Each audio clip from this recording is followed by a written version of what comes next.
What do you do if you start to loathe the industry that you're in?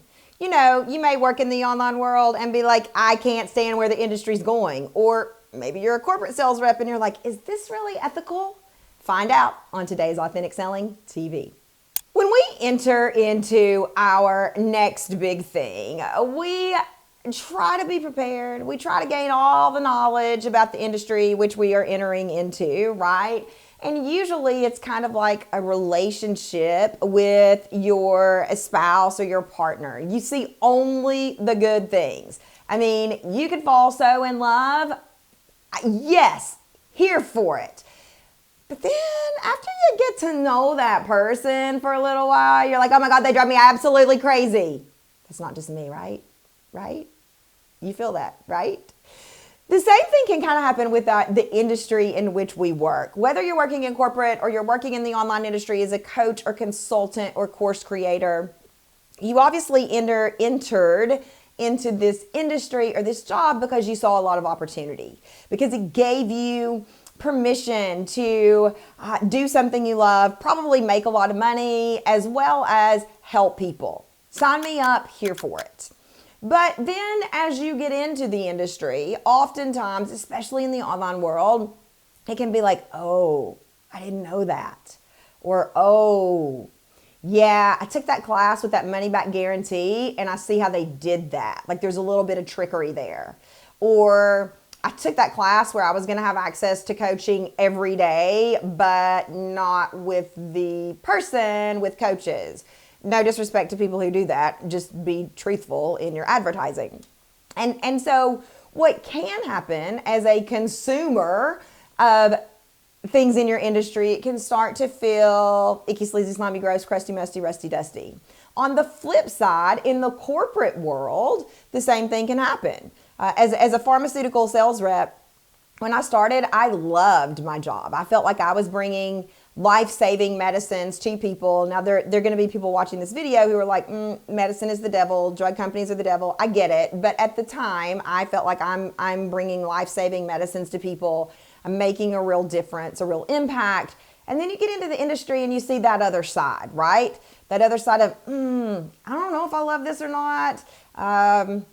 There's a lot of press about pharmaceutical sales and if the things we were doing were ethical and yada, yada, yada. And it's like, oh, okay. So then you really go into it with eyes wide open, right? And the test of true love, since we're here in February, the test of true love is, can you see the good and the bad and still want to be a part of it, right? I mean, unconditional love is called unconditional for a reason. And sometimes the answer is no. Sometimes you get into an industry and you realize what they are doing, what they are asking me to do is unethical, and I cannot be a part of it. Great, leave. That's the only thing I know to tell you is leave. But what about for our online entrepreneurs who have invested lots of their money, lots of their blood, sweat, and tears and time into growing a business, and the industry is going somewhere you're not sure you can get on board with? What do you do? I think it's really important to slow that thought down, right? There are times when I have been just redheaded temper and been like, I hate the industry. I hate social media. I don't ever want to do it again. And while that's dramatic, because let's face it, I'm dramatic, I think that slowing that thought down and saying, okay, what is it that's frustrating you about the industry in this moment? Write those answers down. What is it that's frustrating you? Is there anything you can do about it? Right? Is there anything you can do about it? So I can't change that there is unethical marketing online. I can't tell you or anyone else how to market or sell your program unless you pay me for my services. But I see a lot of selling on Instagram, and I can't change the way people do that, right? So I have no control over that. A good question to ask after, what frustrates you, can you make a change, is what do you love about the industry? And for me, as frustrated as I get with the online world, I love the freedom. I love that when Hallianna needs me, I can be there. I love the money. I love that we're able to take incredible trips to New York City and see Aaron Tveit and Moulin Rouge 20,000 times, not literally, because Hallianna loves Aaron Tveit. I love that we were able to put on a charity event and do good into the world. There are some things about the industry I love. I love that through the tools that I created, people are able to go out and make more money and create financial freedom as a result of knowing how to sell. If you're, God forbid, if your roof falls in, you have the tools to go out and make the money to pay for said roof. So there are some things I love about the industry. And so as you're asking yourself what frustrates you, write it down. What can you change? Can you change it? Yes or no? And lots of times the answer is going to be no in a corporate job as well, right? Like if the entire industry is selling high interest mortgage loans and you can't get on board with that, you probably can't change that. So the answer could be no there, but also saying what are the things you love about the industry? What does being in this industry do for you? And then you have a choice. And not to be all sentimental, all like, Instagram quote, but be the change you want to see in the world, right? The same thing can apply here. Be the change you want to see in your industry. Now, I want to caution you a little bit, especially online. I say especially in the online world all the time. But if everybody out there is marketing, have your first $10,000 month, and you feel like that's unethical or you can't promise that, you are going to make less sales. Because people are going to go for easy. They're going to go for the big promise. They're going to go for the flashy thing. But when that doesn't work out, they're going to come to you and they're going to trust you and they're going to be repeat buyers. So being the change, especially with your marketing language and your sales language, doesn't always mean you get more business. It means you get business after people see the difference, right? Because let's face it, at surface glance, which one would you rather have? You're going to become a millionaire or learn how to sell? Well, I want a millionaire. I want to be a millionaire. Now, you might be skeptical of that, but we just said at surface glance, right? You get in there, you get gaslit, I'm not speaking about anyone's program specifically, by the way. So for those of you who are like, I know who she's talking about. No, you don't, because I just used it as an example. I'm not talking about anyone specifically. We'll use $10,000 months as an example too. You get in there and it's like, oh yeah, well you didn't do this right, so it's your fault. That's gaslighting. It's your fault that you didn't hit those $10,000 months. It's your fault. And so, yeah, too bad, so sad. The guarantee doesn't cover it if you're an idiot. Again, I'm being tongue-in-cheek and ridiculous here. So then you might come over to someone, and you're going to be skeptical, but someone who is like, I'm going to teach you how to sell in integrity so that it doesn't feel gross, and you're going to know how to do that so that you have the skills to make more money. I'm not guaranteeing you're going to be a millionaire. I'm not guaranteeing you're going to have $10,000 months. What I am guaranteeing is that you have the skills to be able to do this for yourself. And so wherever you fall along this line, it's a little bit of a guardrail issue. But if there are things about your industry you don't like, then be the change. Be the change. Be the voice of change. So one thing that I've been really vocal about is marketing shame. There's all this shame in the online industry about I've taken 17 classes, I'm $100,000 in debt, none of it's worked for me, and there's all this shame, and it's almost like you tell it, I took 17 classes, I know, you know what, I didn't even finish them. I get it completely. And you know what? Me too. Been there, done that, got the t-shirt. Like, I think we should get t-shirts made about that. There's no shame in that. What that actually means is you believed in your dream. You believed in your ability to help people. You believed and trusted that people could help you make this dream come true. So I'm trying to change the conversation about that. Rather than I've got shiny object syndrome and that's a bad thing, let's change the conversation and say, go you. Now, I'm not suggesting that you spend until you're broke. That's not the point.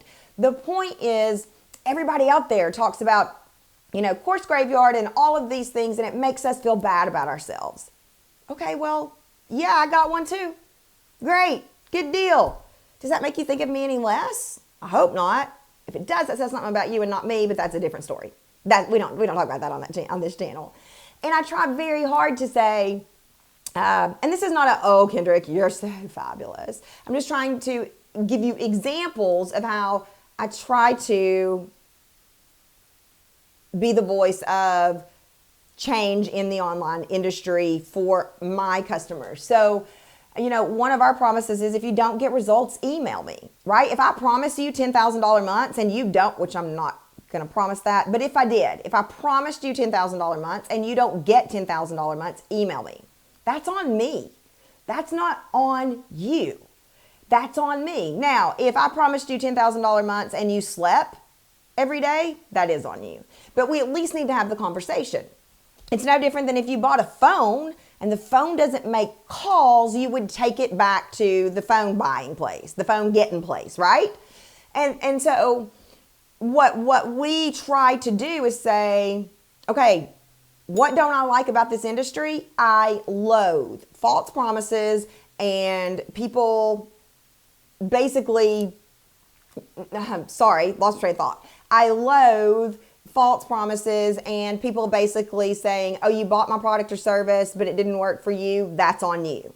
That's a bad way to run a business, y'all. It's pretty common in this industry. And so, is there anything I can do about it? That's the next question. Nope, can't do anything about the way that people run their businesses, but I can do something about the way I run mine. Have there been times when I've made promises that in hindsight I'm like, wish I hadn't said it that way? Yeah, I'm learning. But the promise says, so what can I change? How can I be the change? If it doesn't work, let me know. I'll show up for you. I'll design a plan for you. We'll figure it out. And I believe that is much more above and beyond what other people do in this industry. That's the way I chose to handle it. You can choose to handle it any way you want to, but that is me actually having this conversation with myself. I loathe this. Same thing with social media, right? Like, let's use social media as an example. I loathe social media. I can't stand it. I hate it. It's so fake. Okay, great. So what do you dislike about social media? So I'm going to play this out for you. I feel like it's fake. I feel like everybody's like, #blessed, live your best life, which who doesn't want to live their best life? But if everything's always curated and beautiful and we never have transparency about what real life looks like, that can start to make us feel really bad about ourselves. Maybe that's an us problem, but I feel like it's fake. I also feel like it's exhausting.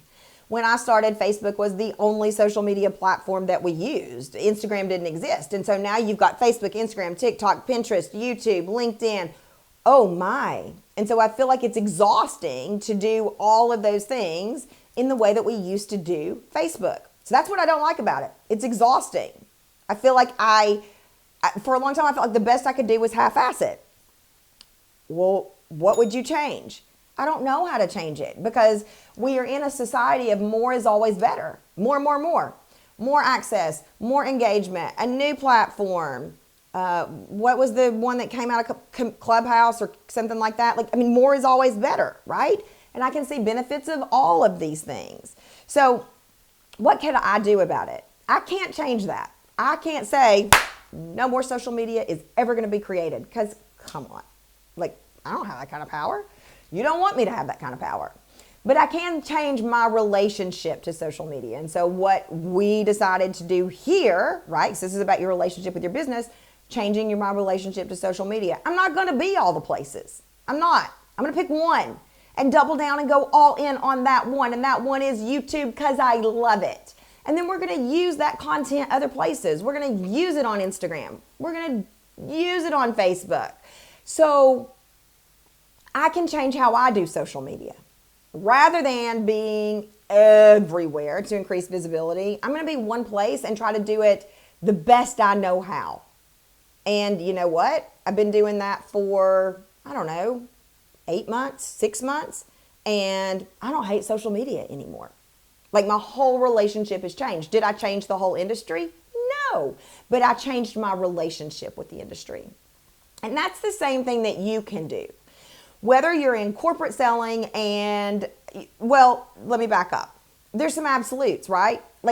If it's unethical and you can't see a way around it, then you need to get out. You need to get out. But if if it's making you uncomfortable, if you're like, I don't love the way that this works, but I can be different. I can show up differently. And there's so many things I love about this industry that I don't want to give up. Then be the voice of change. So where does that leave you?